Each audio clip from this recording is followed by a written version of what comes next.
Hi friends, ఇది కొనమాచపల్లిలో భద్రావతి భావనారాయణ స్వామి కళ్యాణము. స్వాముల వారికి ఫస్ట్ కంకణ ధారణ చేస్తున్నారు. కంకణ ధారణ చేసి కంకణ ధారణ అనంతరం వచ్చేసి జీలకర్ర బెల్లము హారతి ఇచ్చారు. హారతి తర్వాత నైవేద్యం పెట్టి జంధ్యం వేస్తున్నారు.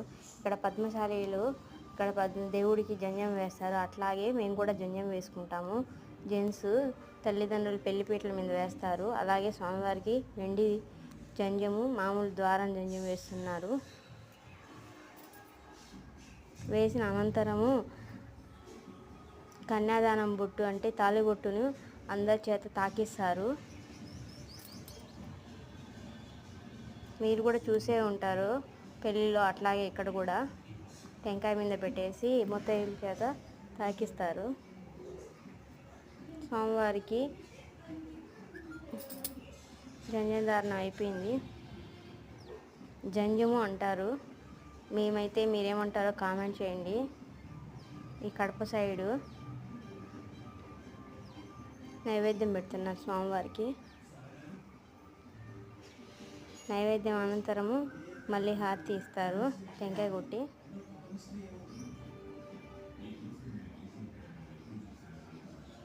చాలామంది చూసే ఉంటారు. అంతేకాకుండా వచ్చేసి హారతి కూడా ఇస్తున్నారు ఇప్పుడు.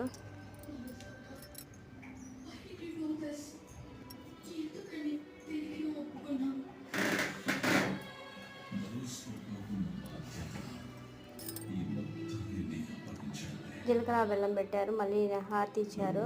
హారతి అనంతరము ఇప్పుడు కన్యాదానం బొట్టు తాళిబొట్టుని అందరి చేత తాకిస్తున్నారు. అలా టెంకాయ మీద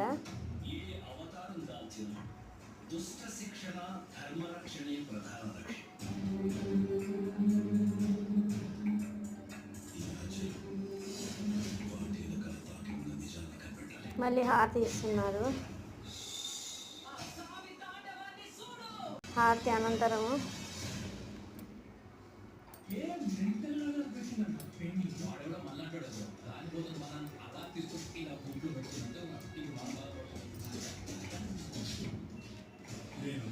తలంబ్రాలు తాలిబొట్టు అయిపోయిన తర్వాత తలంబ్రాలు పోస్తున్నారు స్వామివారికి.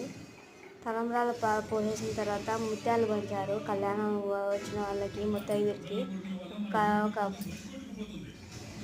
ముత్యము, కొన్ని అక్షింతలు దేవుడు వాటి చాలా బాగా చేశారు. Okay, bye bye.